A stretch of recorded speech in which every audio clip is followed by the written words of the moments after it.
Why is it so hard to predict some of these races? I mean, I think traditionally pollsters in the U.S. have had quite a difficult time. Yeah, actually, people criticize pollsters a lot. The pollsters in Canada have been doing quite well, but the pollsters in the United States have had difficulties. One of the reasons, and this explains the difference between Canada and the United States, is that the voter turnout in Canada is higher, even though it's not great.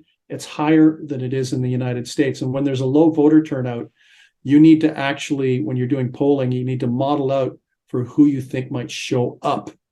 And this is where pollsters in the US have had difficulty. They've had some significant misfires, for example, in Ohio, where, at one point, I think in the Clinton-Trump showdown in Ohio, Clinton actually stopped going to Ohio because she thought that it was in the bag, Mm. and she ended up losing that state, and that was a critical state for Donald Trump to win.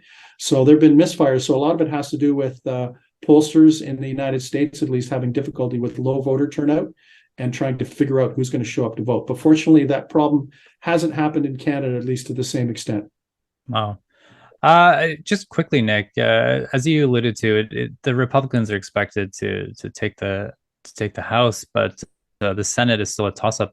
What will a lame duck presidency look like if the Republicans take Congress?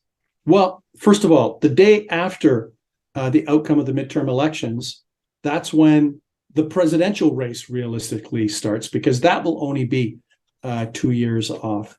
Hmm. So if as expected, the Republicans have the upper hand in the House of Representatives, it means that they can effectively block anything that the Democratic presidency under Joe Biden want to advance. That goes out the door. We also have to realize that traditionally, whoever's in the White House, whichever party's in the White House, usually gets roughed up, hammered, whatever you want to call it, in the Hmm. midterm elections.